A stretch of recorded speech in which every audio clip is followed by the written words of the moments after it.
Monster Brick Reviews.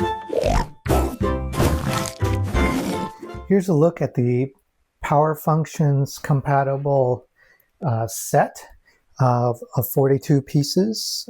It's a selection of motors, sensors, remotes, battery packs, lights, and additional cables, and some tools. It comes in this box. It's kind of a pizza style box, so you can put everything back into it. Has contact information in case you have an issue. And then I've opened a couple of the items, and we'll take a look at those, at each of the ones that you get, everything that you get. Some people have complained that there's no instructions for these. Now, that's sort of by design. Even Lego, when they created these, did not include instructions. They're meant to... I think you kind of know what they're for, and if you know what they're for, you buy them. If you don't know what they're for, you don't buy them. It's sort of, that was always the approach that I think Lego had with these. Now, a word about, well, I'll come back to Lego and how these are so similar to what Lego does, but let's first look at what you get. So you get 2 battery packs. This is a style that you might see used in a train. It's a little more compact. You can more easily hide this inside of a build. Works well with vehicles like trains, and it usually needs a screwdriver to open that up. And then this is a more traditional or a newer style battery pack. I've put a couple batteries in it. No batteries are included with this, but I went ahead and put a couple in. One thing I already noticed about this is it's easier to open this gray panel than the original Lego version. And I'll show you a side-by-side comparison with the Lego version in a moment. You also get a selection of motors. So you get this XL. You get one of the XLs, and this has the most torque. It's the biggest. You get 2 of these, which are the large, the L size. So you get 2 of those, and they all connect to the battery packs using this connector like that. Right, so there you go. And then you get 2 of the medium size, so it's a little smaller than the large. And you also get this motor. It is a servo motor. What a servo motor does is it's best for steering. So whereas these motors are meant to just spin, spin, spin, these motors are meant to change at an increment, like 90 degrees to the left, 90 to the right. It's not meant to spin forever. And it's meant to do that with some level of precision. You get some switches. So this is a switch that you could put into your build to go manually flip something to go forward or reverse. And then you could put that as part of your build. That's handy for this, so that's in there. And then you get 2 of these. So these are the infrared sensors that pick up information from your remotes. So you get 2 of those, and you get 2 remotes. So this is the remote. This is the kind of remote you would want for maybe creating an RC car or a tank, that kind of thing. So these set directions here. These set directions, I think, left, right, and then you push up or push down. And they're typically meant to, you're supposed to put things in like little pieces like this ball adapter. You put that in, and then that becomes your up-down to make things a little bit easier to control it.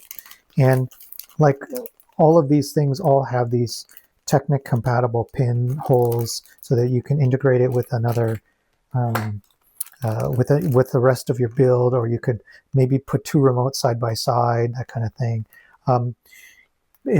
There's so many examples on YouTube. That might be a good place to start, is YouTube, to see how people have used Power Functions in the past. So let's connect one of them. Oh, there's still some other things you get. You get this extension cable. And you get an even longer extension cable. So one of these is shorter than the other, about half of the height.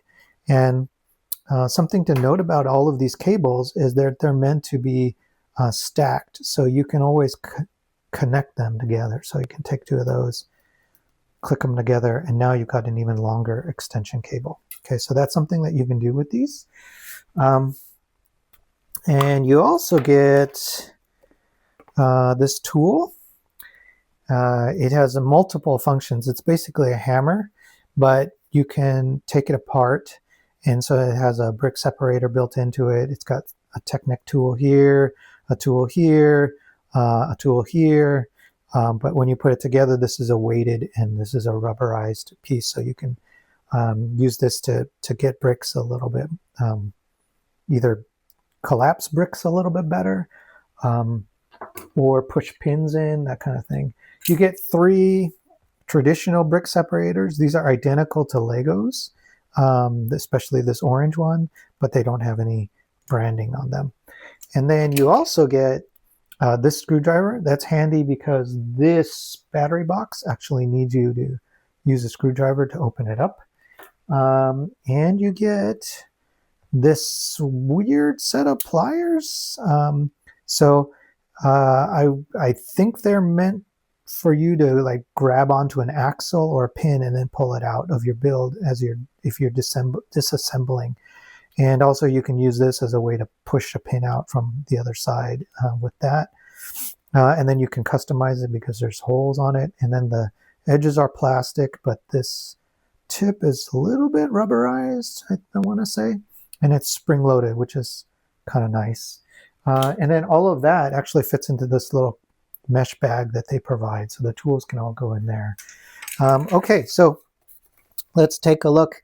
Oh, and it comes with these. Just some random rubber bands, train wheels, small axles, a couple of shock absorbers. So not sure why they gave you these. It's almost like a strange little starter kit. Okay, so I've got one of the large motors, and I'll just show you how to hook it up. You just press it onto there and then press forward and it'll start to rotate. I'm going to switch it back to center, and then I can press the other direction and go the other direction.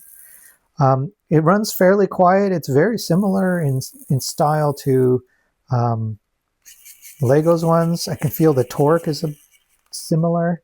So let's compare it to Legos. So I actually have, well, we can compare side by side. This is the aftermarket, or the eBay, or sorry, the Amazon one, and here's official Lego one.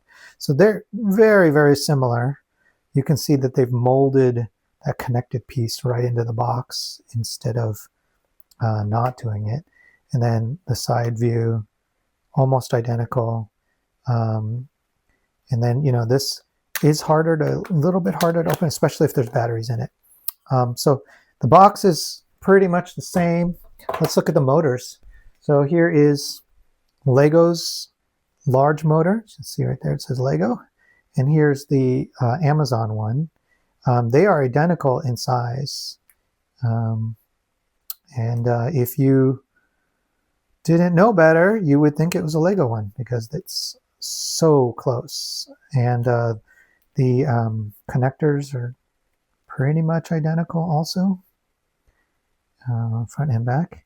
And so let's plug the official Lego one into the Amazon power pack. You know, you can see it's got a different sound, quite a bit of torque, and I want to say it spins slightly slower. I did a comparison. Now to compare, you can actually stack these, so I'm going to connect them, and let's look at Amazon one is in blue. The official Lego one is in red. So the Amazon one does spin a little bit faster.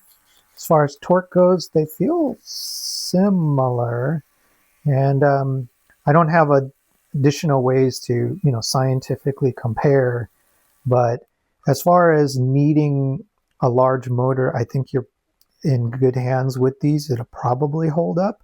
You might not want to mix them. So if you had a Lego one and a Amazon one in the same vehicle, you might not want to do that because then you'd have a difference in rotation. but having 2 of the Amazon ones probably should be fine. So that's something to keep in mind. And that's about it for the pieces and kind of giving you a look at them. It is a little strange that they have copied Lego's parts so closely. And I know they've already been doing it with just the bricks, but to copy these feels like a whole other level of, I don't know what you'd call it. Feels like a whole other level. So one thing to note is these power functions are no longer available. I want to say you cannot get these on the Lego website anymore. So the Amazon ones might be your only way to get brand new parts, and time will tell if these hold up as well as the official Lego ones. Me personally, I've purchased a lot of the official Lego ones secondhand on eBay, and they're still fairly inexpensive to get. You can still get them, and so I've stockpiled a bunch, and that's a option. But if you want a brand new one, these probably will hold up. They're not that difficult to make, and so they're probably going to be fine, and probably be okay and last a while for most uses. All right, cool. Well, that's it, folks. I hope this was helpful for you. Thank you.